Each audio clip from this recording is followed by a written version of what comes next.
dalam pembahasan tentang am ini, kita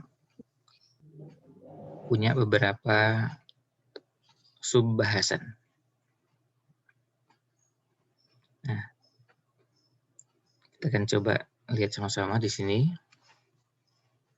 Terakhir yang kita bahas adalah di wala tajuzu da'wal umumi fi ghairihi minal fi'li wa ma yajri majrahu. Atau sebelumnya, kalau kita naik sedikit ke atas, ada ungkapan dari Imam Al-Juwaini di bagian akhir bahasan am sebelum masuk ke bahasan khas. Jadi beliau menyebutkan wal umumu min sifatin nutqi. Umum itu termasuk bagian dari sifat untuk semua yang diucapkan atau lafaz. Karena di situ terdapat huruf dan umum merupakan sifat dari lafaz. Maka dikatakan lafaz ini bersifat umum. Redaksi ini, kalimat ini, siap ini menunjukkan makna umum. Dan itu dapat contoh-contohnya dalam kehidupan para sahabat. Misalnya ketika mereka mendengar firman Allah Ta'ala dalam hadis Abdullah bin Mas'ud radhiyallahu an, ketika turun alladzina amanu wa lam yalbisu imanahum bidzulmin, para sahabat Nabi SAW memahami bidzulmin dengan makna yang bersifat umum. Sampai mereka mengatakan wa ayyuna lam yadzlim. Siapa di antara kita yang belum pernah berbuat zalim? Semua kita pasti pernah berbuat zalim. Lalu kemudian turunlah firman Allah Ta'ala, inna syirka la zulmun azim, sebagai penjelas dari bidzulmin di situ. Bahwa yang dimaksud dengan alladzina amanu wa lam yalbisu imanahum bidzulmin, maksudnya adalah kesyirikan, bukan segala bentuk kezaliman. Zalimnya suami pada istri, zalimnya orang tua kepada anak, zalimnya kakak kepada adik, zalimnya, dan seterusnya. Yang dimaksud di sini adalah kesyirikan. Dan dalam kejadian ini kita bisa lihat Nabi Shallallahu Alaihi Wasallam tidak mengoreksi, tidak menyalahkan perbuatan sahabat yang memahami bahwa bidzulmin di sini bermakna umum. Demikian pula dalam hadis Ibnu Umar, ini kejadian yang lain. Dalam hadis Ibnu Umar radhiyallahu anhuma, beliau menuturkan bahwa Rasulullah SAW pernah bersabda, man jarra thawbahu khuyala lam yanzurillahu ilaihi yaumal qiyamah. Siapa yang memanjangkan kainnya karena sombong, siapa yang menjulurkan kainnya karena sombong, Allah tidak akan melihat padanya pada hari kiamat. Nah, Ummu Salamah radhiyallahu anha ketika mendengar sabda Nabi SAW tersebut, langsung bertanya, bagaimana dengan kaum wanita? Itu artinya mereka memahami bahwa redaksi man di sini berlaku untuk semua, laki dan perempuan. Nah, lantas bagaimana dengan perempuan? Artinya kalau itu berlaku untuk laki-laki, bahwa laki-laki mengangkat kainnya di atas mata kaki, itu bisa dipahami. Tapi yang dipersoalkan oleh Ummu Salamah adalah bagaimana dengan kaum wanita? Bagaimana dengan kaum wanita? Apakah juga mengangkat kain di atas mata kaki? Itu untuk menunjukkan bahwa Ummu Salamah memahami man di sini bersifat umum. Nah, yang difahami oleh Ummu Salamah radhiyallahu anha dari lafaz man berlaku untuk kaum laki-laki dan kaum perempuan. Ini bersifat umum. Imam Al-Juwaini menyebutkan wala tajuzu da'wal umumi fi ghairihi minal fi'li wa ma yajri majrahu. Nah, maksudnya di sini itu tidak boleh mengklaim umum pada selainnya dari berbagai macam bentuk perbuatan. Jadi maksudnya bahwa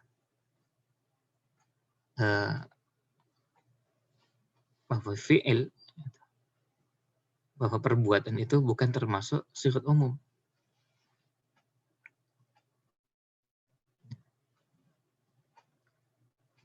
Nah, tapi ketika dia lafadz, yang diucapkan, nah itu masuk dalam sifat umum.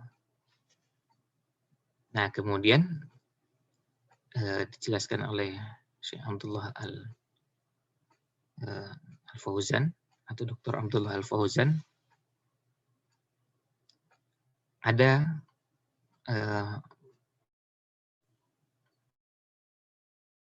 masuk kategori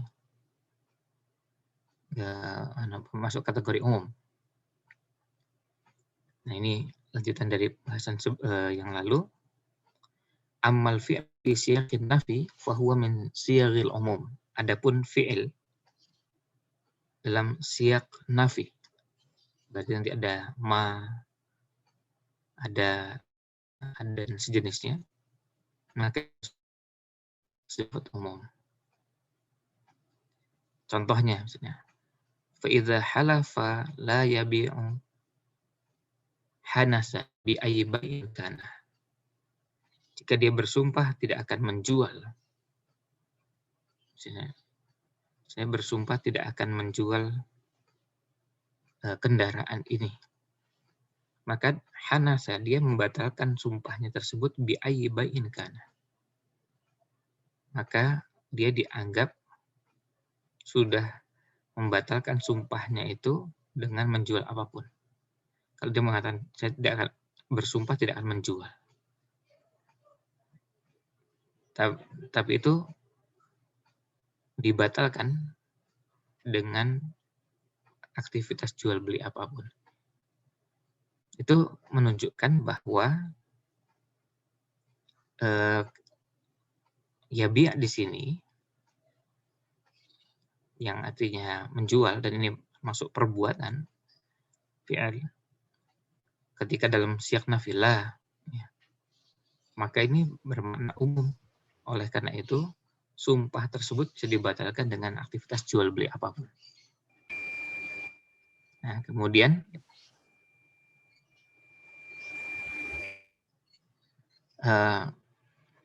wasirul farqi bainan naw'aini huwa an fi'la yad'al an masdarin wa zamanin. Rahasia perbedaan antara keduanya adalah bahwa fi'il itu dia terbentuk dari masdar dan dari waktu. Jadi kalau kita menyebut fi'il itu kan pasti terikat dengan waktu. Waktu atau sekarang atau masa yang akan datang. Fi'il madhi atau fi'il mudhari. Fal masdaru kaminun fi ma'nahu ijma'an. Fa in kana musbatan fal masdaru musbatun. Sementara masdar itu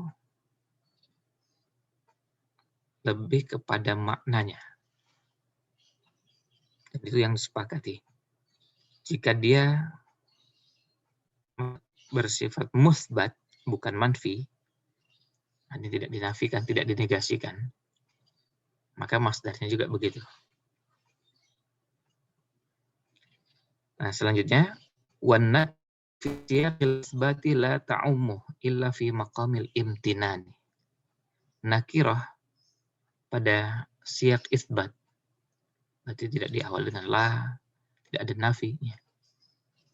Nah, dia tidak bersifat kecuali pada tempat yang di situ isinya adalah imtinan. Imtinan artinya karunia yang Allah berikan, nikmat yang Allah karuniakan kepada hambanya misalnya. Itu maka masuk dalam bentuk ini. Kama taqaddama seperti yang sudah dicontohkan di atas. Atau contohkan pada pertemuan yang lalu. Fa in jika dia bentuknya dinafikan atau dinegasikan, maka masdarnya juga manfi, dinegasikan. Wan nakiratu fi siyaqin nafi ta'ummu kama madah. Dan sudah disebutkan sebelumnya, dan kaidahnya bahwa nakirah fi siyaqin nafi. Dan contoh yang paling dihafal adalah pada kata la ilaha illallah. Ilah di situ nakirah. Diawali dengan nafi, yaitu la. Maka itu bermakna umum. Artinya mencakup semua ilah. La ilaha. Nah, kemudian wa misalul fi'lil bati qawlu Bilalin radhiyallahu an. Contoh fi'il yang musbat. Bukan nafi. Kataan Bilal, shalla Rasulullah sallallahu alaihi wasallam dakhilal Ka'bati. Rasulullah SAW salat di dalam Ka'bah. Kalimat tersebut apakah dimaknai umum? Kita lihat penjelasannya, fahadha la ya'ummul fardha wan nafla. Ini tidak bermakna umum, mencakup semua salat fardu dan salat sunnah. Kalimat tersebut, shalla Rasulullah SAW dakhilal Ka'bati, bukan berarti bahwa Nabi SAW mengerjakan salat-salat fardu, juga salat-salat sunnah di dalam Ka'bah. La yutasawwaru anna hadhis salata fardun wa naflun ma'an. Sebab tidak mungkin terbayangkan bahwa yang dimaksud dalam hadis ini adalah salat fardu dan salat nafilah secara bersamaan. Pasti yang dimaksud adalah satu. Ketika kita mendengar Rasulullah SAW mengerjakan salat, pilihannya cuma satu dari dua. Salat fardu atau salat sunnah. Tidak mungkin dua-duanya. Maka pilihan maknanya, dia tidak bersifat umum. Tidak bersifat umum, tetapi bersifat khusus. Artinya, dimaksud adalah salah satunya. Salat nafilah. Bukan salat fardu. Atau salat fardu berarti bukan salat nafilah. Dan tentu yang dimaksud di sini adalah salat nafilah ya. Salatnya Rasulullah SAW di dalam Ka'bah. Nah, kemudian misal fi'lil manfi, contoh fi'il yang dinafikan adalah pada qauluhu ta'ala, firman Allah Ta'ala, wa ukhra. Dan yang lain alaiha. Yang kalian tidak mampu. La qudrata lakum alaiha. Kalian tidak punya kemampuan terhadap hal tersebut. Di sini ada lam. Kemudian ada fi'il. Ini namanya fi'il manfi. Ya. Taqdiru fi'il diawali dengan lam. Jadi ini fi'il manfi. La qudrata lakum alaiha. Wa huwa anwa'il qudrati. Ini adalah nafi untuk semua jenis qudrah. Wa ukhra lam taqdiru alaiha. Jadi kalian sama sekali tidak mampu. Nah, itu fi'il manfi. Wa kadza al-fi'lu bi'tibari azminatihi fahuwa la ya'um. Demikian pula fi'il. Kalau dilihat dari sisi bersifat umum.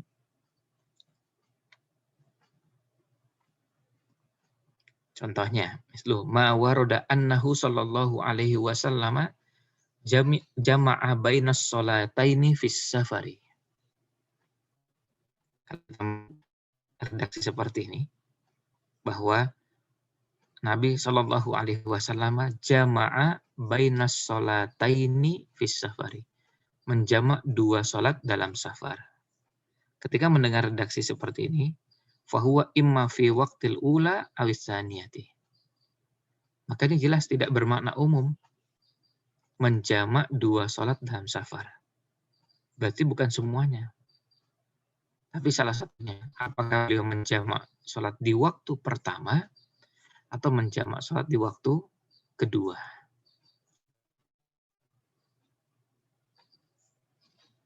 Tidak mungkin dua-duanya. Sebab kejadiannya cuma satu. Dan kemungkinannya ada dua.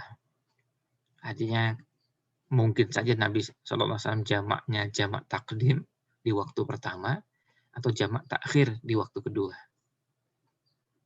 Nah, ini yang dinamakan la ya'ummu, tidak bersifat umum. Ketika sahabat meriwayatkan bahwa Nabi SAW menjamak 2 sholat dalam safar, pasti pilihannya cuma salah satu. Beliau menjamak di awal waktu, jamak takdim, atau di akhir waktu, jamak takhir. Nah, kemudian bagian akhirnya wal muradu biqaulihi wa ma yajri majrahu. Wa ma yajri majrahu. Yang semakna dengan ini. Nah,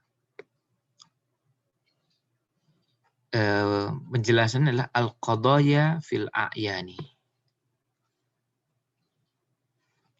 Qadaya fil a'yan itu bentuk jamak dari qadiyatu ain. Artinya untuk menunjukkan kejadian tertentu, kasus tertentu, keadaan tertentu, peristiwa tertentu. Itu istilah qadiyatu ainin. Atau jamaknya qadaya fil a'yan. Mislu qaulir rawi, seperti perkataan rawi pada saat meriwayatkan hadis dari apa dia pahami.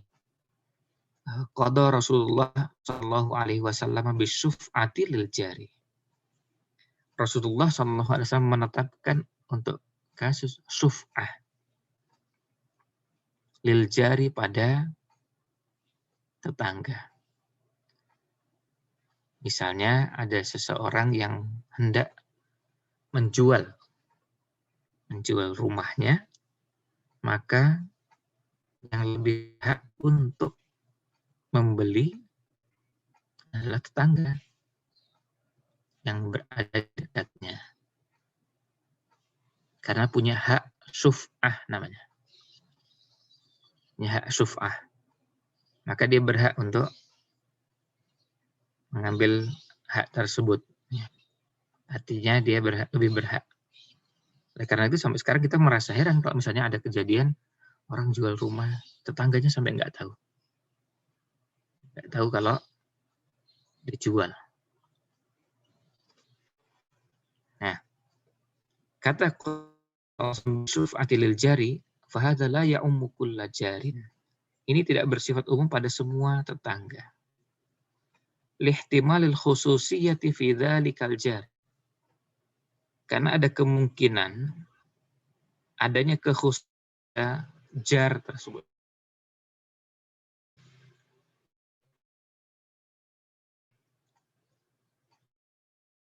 Rawi naqala li dhannihi wal hukm. Dan rawi dengan menukil sighat umum di sini qada Rasulullah sallallahu alaihi wasallam bisyuf'atil. Rawi meriwayat karena mengira bahwa hukumnya bersifat umum pada semua. Nah, fahadza yang perlu lahu silakan qatu ainin. Ini jadi isi. Kalau kita belajar usul fikih, belajar fikih, tentu perlu mengenal istilah qatu ain, waqi'atu ain. Jadi qadiyatu ain dan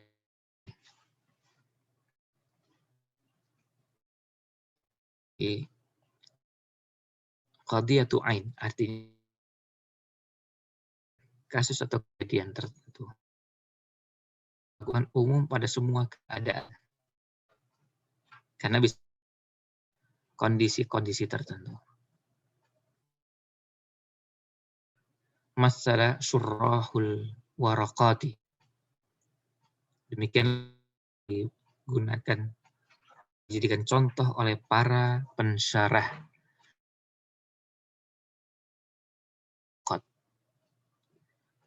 wa ra'yu aktsaril mayoritas. Wa minal amsilati, untuk contoh yang lain seperti qada Rasulullah sallallahu alaihi wasallam lah hadisu yamini, bahwa satu saksi dan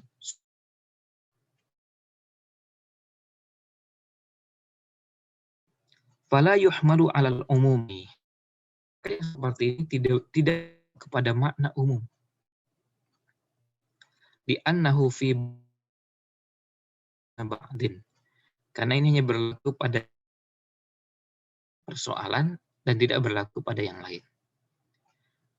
Kan ketika kalau kita lihat apa yang dilakukan Nabi Shallallahu Alaihi Wasallam dalam memutuskan, itu kadang qada bisyahidain.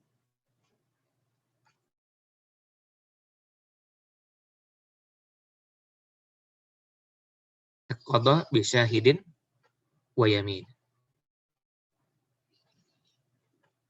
Nah, maka tidak bisa ini dibawa kepada makna umum dalam semua keadaan satu saksi dan sumpah.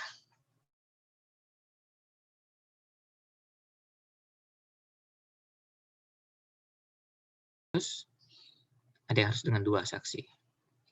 Nah, itu pendapat mayoritas ulama usul fikih.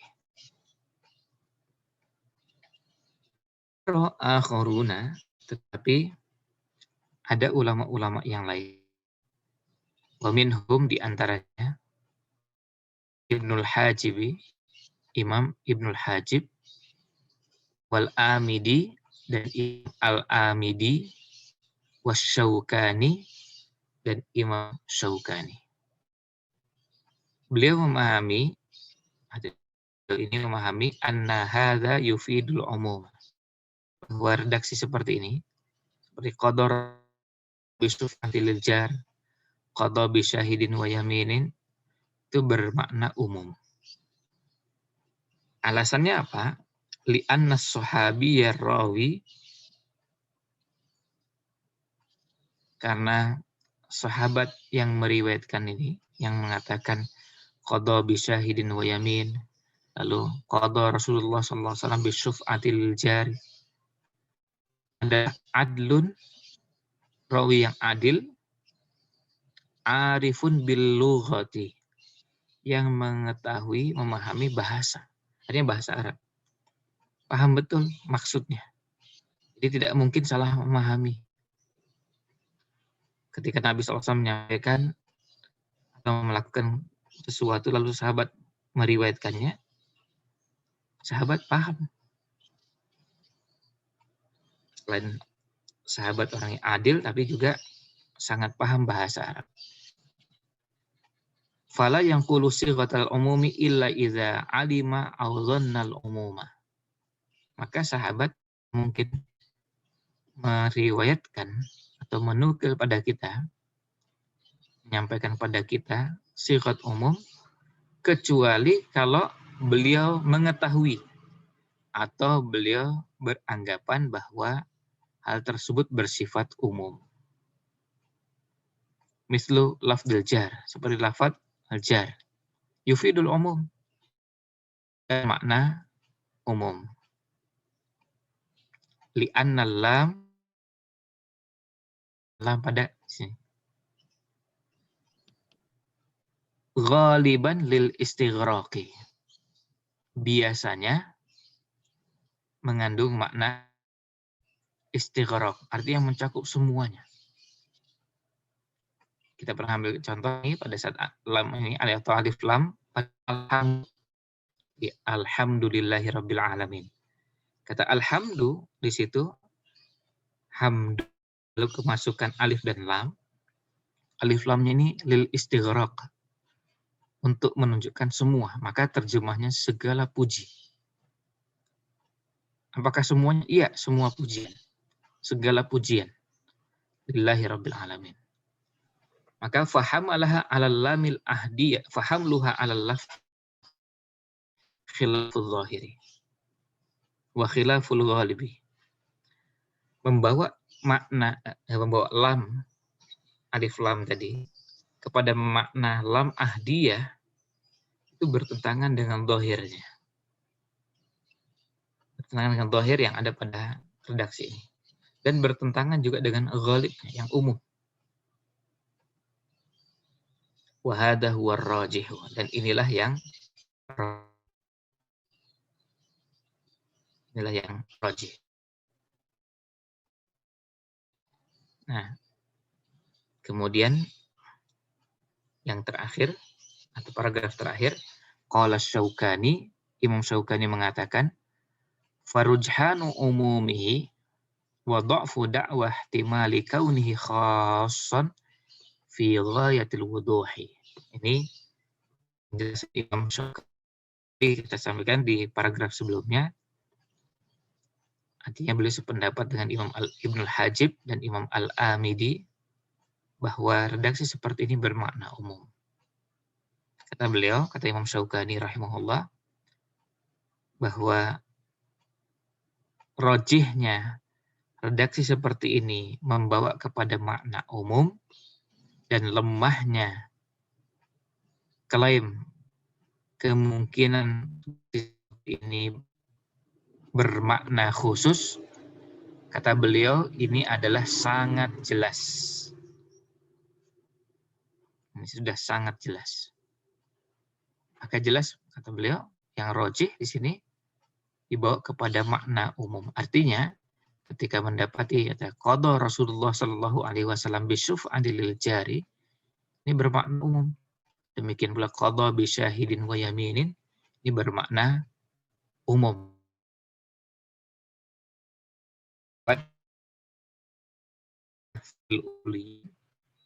Yang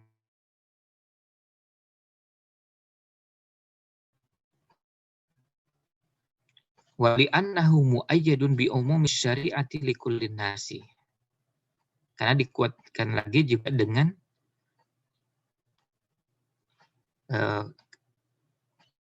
bahwa syariat ini berlaku untuk semua umat manusia. Bahwa syariat secara umum itu asalnya adalah untuk semua umat manusia. Ini kaidahnya.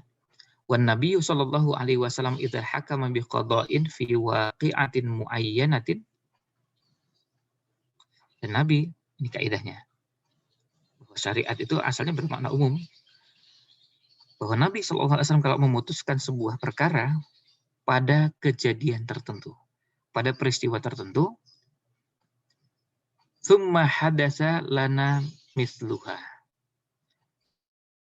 Jadi sama persis seperti yang dialami oleh Nabi sallallahu alaihi wasallam, yang dialami oleh sahabat, maka apa? Wajib ilhaquha biha.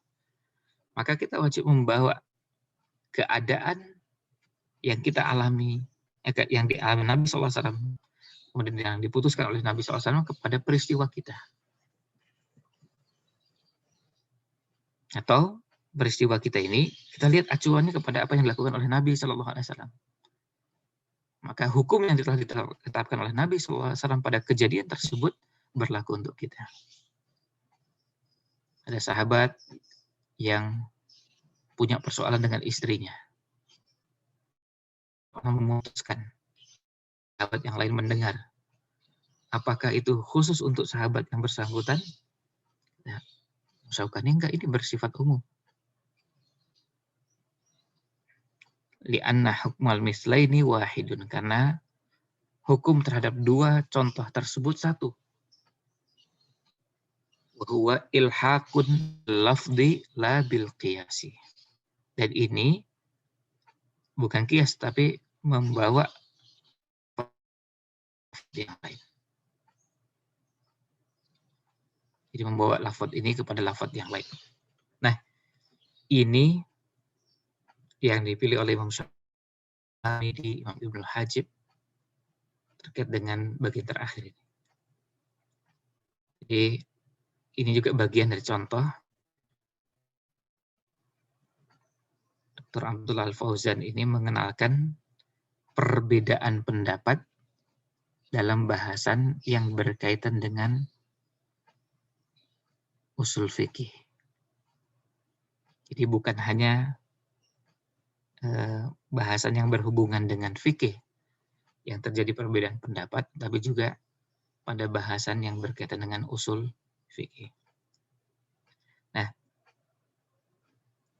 ini bahasan terakhir dari bahasan am.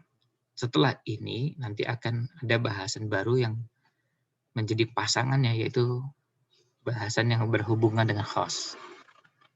Nah, tetapi ada pesan penting yang perlu kita jadikan pelajaran bagi kita semua, bahwa yang namanya bahasan dalalatul alfaz ini termasuk bahasan inti dalam usul fikih. Maka sangat diperlukan, sangat diperlukan penguasaan pemahaman yang baik terhadap usul fikih ini. Terhadap dalalatul alfaz dalam usul fikih ini.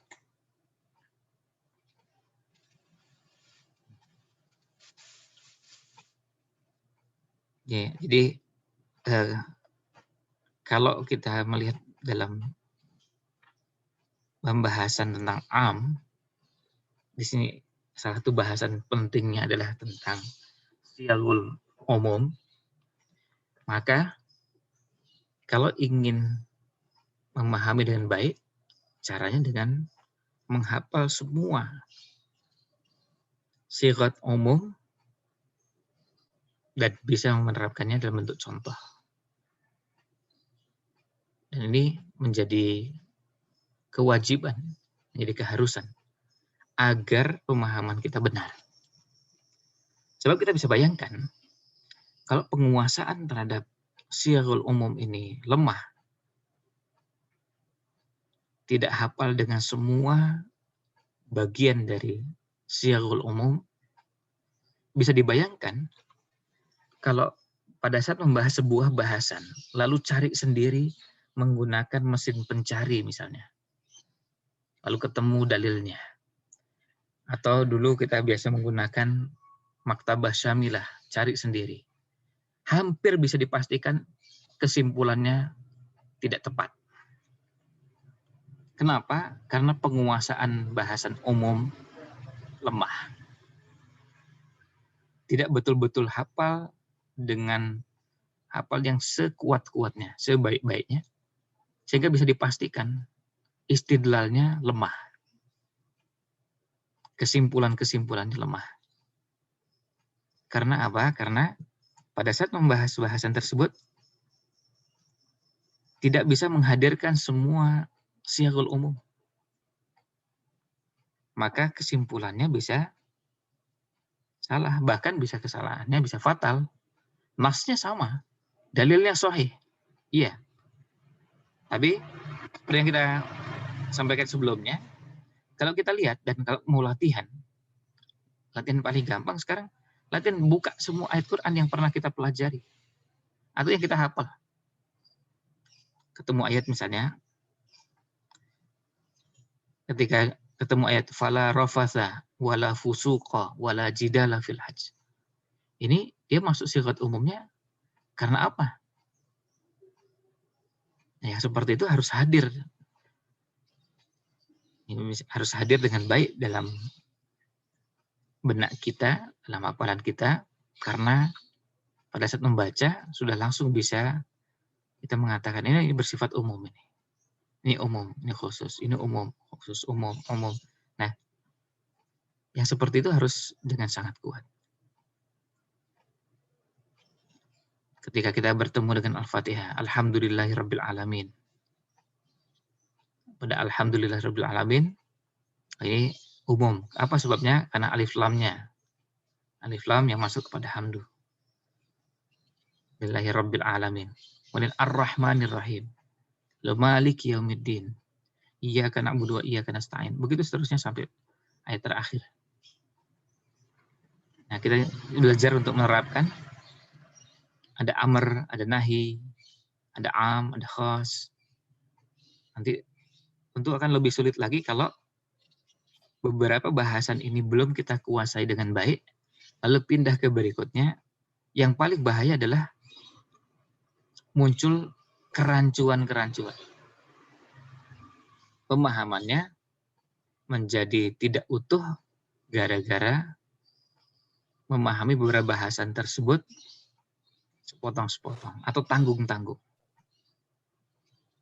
Jadi kacau karena tidak betul-betul kokoh bangunan ilmunya, apakah ini am atau khas. Nanti kalau kita sudah masuk ke bahasan mutlak, muqayyad, mujmal, mubayyan, ini akan lebih sulit lagi kalau di bahasan ini kita lemah. Kalau di bahasan umum ini atau bahasan am ini kita lemah, maka masuk ke bahasan mutlak, muqayyad, mujmal, mubayyan akan lebih membingungkan. Itu sebabnya kita dapati kerancuan-kerancuan karena memang tidak betul-betul kokoh. Dan ini contoh bahasan usul fikih itu. Kalau sudah masuk bahasan-bahasan inti seperti ini, memang penguasaannya harus sangat lengkap dan sangat baik. Jadi tidak cukup pemahaman dan penguasaannya baik, tetapi tidak utuh, lengkap. Nah, yang dimaksud dengan lengkap ini artinya semua bagiannya. Nah, kalau pada saat kita membahas di matan al-waraqat, kita dapatkan beberapa sil. Di sini ada 4, ya. 4 dulu. Tapi 4 itu betul-betul dikuasai. 4 itu betul-betul dipahami, sehingga bangunan ilmu yang akan kita bangun itu kokoh. Dan beberapa ulama, kita bisa dapati ulama-ulama di zaman sekarang, selain ulama-ulama di masa lalu, mengingatkan pada kita pentingnya penguasaan ini dengan baik. Jadi harus dikuasai dengan baik, sehingga tidak terjadi ada pemahaman yang rancu, pemahaman yang salah, keliru, karena penguasaan yang tidak kokoh, ya. Penguasaan yang tidak baik. Kalau dulu pernah kita dapatkan pembahasan tentang amar, kemudian nahi, cara sederhana untuk mengecek seberapa kuat. Nah, kita coba murojaah tanpa tentu harus murojaah seperti itu tanpa harus melihat buku. Amr, lafadz-lafadznya apa saja. Kemudian nahi, apakah amr pada sesuatu bermakna larangan terhadap kebalikannya. Juga apakah nahi terhadap sesuatu, apakah bermakna larangan pada kebalikannya, atau salah satu dari kebalikannya, kemudian apakah menunjukkan makna perlu segera dikerjakan, yaqtadil faur atau tidak, apakah harus diulang, apakah menunjukkan makna tikrar atau tidak. Nah, itu harus dikuasai dan harus hafal. Makanya di kalangan para pembelajar, pembahasan tentang apa yang diungkapkan oleh Imam Al-Juwaini ini itu dihafal. Ya, matannya itu dihafal supaya penguasaan bahasan ini kokoh. Penguasaan bahasan seperti ini kokoh. Jadi ketika membahas am, lafadz amnya itu dihafal. Maka kita dapat ada majelis-majelis di mana orang di situ belajar matan. Belajar matan apa? Dihafal. Karena itu pondasinya. Kalau nggak dihafal, nggak akan kuat. Karena dia nggak bisa isti'ab untuk semua. Bagaimana dia bisa istihdar, bisa menghadirkan apa yang sudah yang dibahas ini, kalau tidak dihafal, sehingga dia tahu semuanya. Dia tahu ketika Imam Al-Juwaini dalam Al-Waraqat menyebutkan wa alfaduhu arba'atun. 4 itu apa saja? Nah, ini persis seperti kalau dulu kita belajar jurumiyah. Ya, matan jurumiyah itu memang harus dihafal.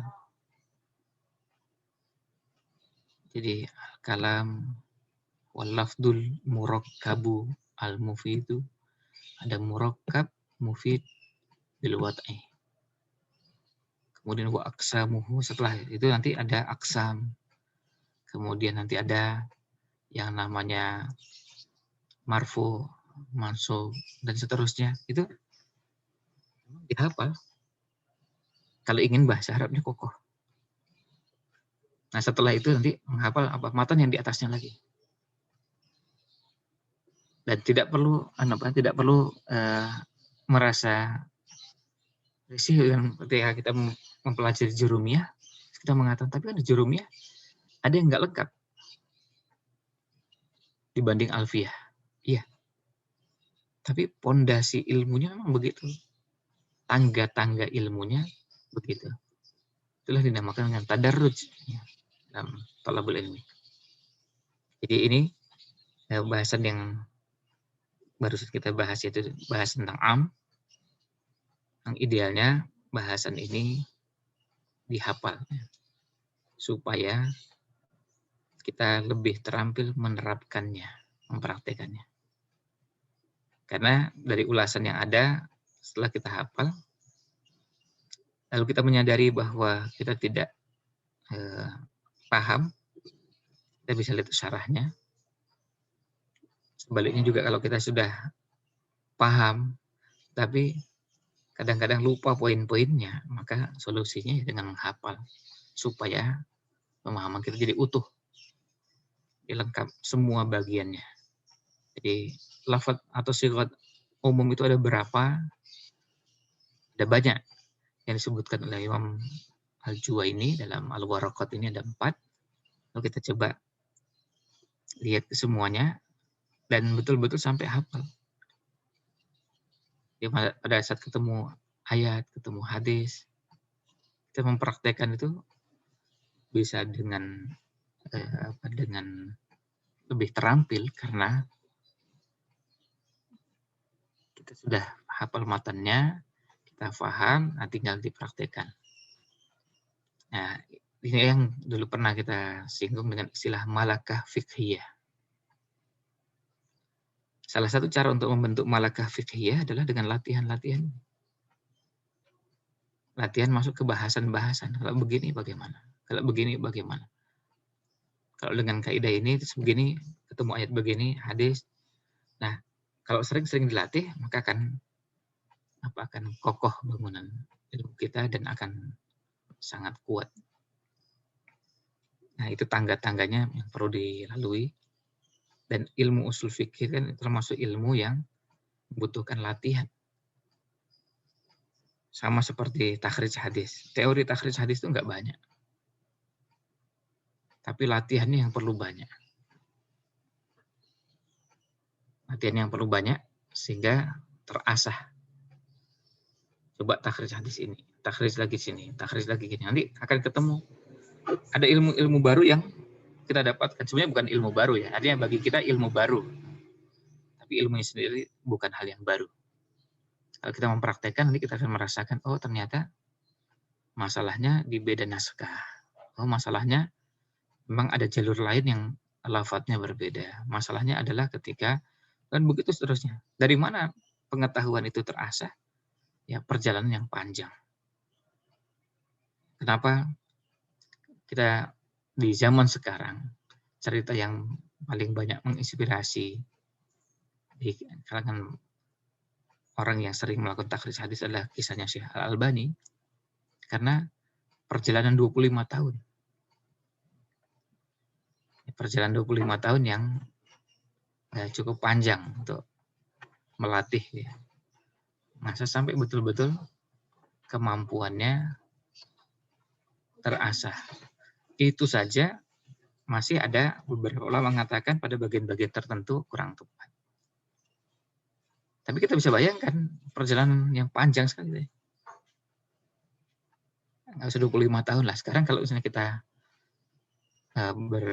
berkutat dengan hadis, takhrij hadis, lalu kemudian melihat matan-matan yang ada, kemudian membandingkan satu dengan yang lainnya, nggak usah 25 tahun, 5 tahun saja. Kita bisa bayangkan mungkin kalau ada di antara asatidzah sekalian yang mengasah kemampuan seperti 5 tahun di situ terus, yang nggak baca yang lain, artinya nggak baca yang lain dalam arti membaca untuk mendalam. Kalau membaca sekedar lewat itu aja bisa, tapi fokus di situ. Bahasanya itu terus. Dan tiap hari yang dibicarakan, yang dibahas, yang dikaji, yang dilatih itu terus. Akhirnya pasti akan terasa. Sama juga dengan usul fikih. Kita nggak usah 25 tahun lah. 5 tahun aja. Coba rasakan dulu 5 tahun. Kalau 5 tahun kelamaan, 1 tahun. 1 tahun coba sejak mulai bulan Rajab ini. Sampai bulan Rajab tahun depan.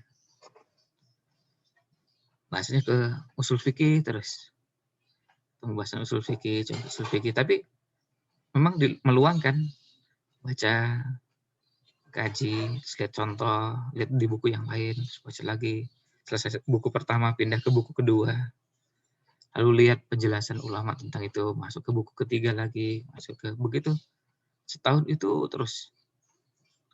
Kita kan bisa lihat setahun aja sudah begitu. Oke, 5 tahun. Apalagi 10 tahun. Kita akan merasakan luar biasa. Kemampuan akan sangat terasah. Nah ini ya saran tentu untuk kita semua, termasuk pada anak pribadi, perlunya kita menghafal, memahami dengan baik bahasan-bahasan inti di usul fikih, diantaranya adalah bahasan dalalatul alfad yang berkaitan dengan am ini. Sebab kalau kita lemah di sini, nanti akan berat untuk masuk ke tangga berikutnya, masuk ke bahasan berikutnya. Dan itu kan terasa, kalau kita lihat ada sudah bahas tentang amr, ternyata harus disertai dengan bahasan ini. Karena pasti ke situ. Ketika ada perintah aqimus shalah, oh ini amr ini, aqimu. Kenapa? Karena dia fi'il amr. Tapi ada bahasan berikutnya. Ini aqimu ini bersifat umum apa khusus? Aqimus shalah. Ini bersifat umum semua atau khusus untuk orang-orang tertentu? Aqimus shalah wa atuz zakah. Oh ini umum ini. Umumnya gimana nih? Nah, itu jadi begitu. Walillahi 'alan nasi hajjul baiti man istata'a ilaihi sabila. An-nasnya umum. Di kewajiban kepada umat manusia. Hajjul baiti, tapi ternyata ada lanjutannya man istata'a ilaihi sabila. Oh berarti enggak bersifat umum ya. Ada man istata'a. Ada mukhassisnya. Qad aflahal mu'minun. Ini umum al-mu'minun. Tapi ada lanjutannya alladzina hum fi salatihim khashi'un. Oh ini berarti ini khusus ini. Jadi enggak semua kaum mukminin. Tapi mereka yang khusyuk dalam salatnya. Sebab yang khusyuk itu lebih sedikit daripada yang tidak khusyuk. Walladzina, itu lebih khusus lagi, berarti semakin menyempit. Ya, berarti maknanya khusus. Redaksi awalnya qad aflahal mu'minun. Alladzina, berarti ada khusus. Nah, hal-hal seperti itu dalam latihan kita lihat oh ini umum, khusus. Dan nanti kalau kita ketemu masalah, nggak apa, itu justru disitulah cara mengasah kemampuan kita. Ketika kita coba memahami, oh ternyata kita ketemu masalah baru dan kita perlu mencari jawabannya untuk masalah seperti ini. Nah, ini bahasan yang bisa kita kaji pada kesempatan hari ini. Mudah-mudahan ada manfaat yang kita bisa ambil. Mohon maaf jika ada yang kurang berkenan. Wallahu a'lam. Sallallahu alaihi wasallam ala Nabi Muhammad wa ala alihi wa sahbihi ajmain.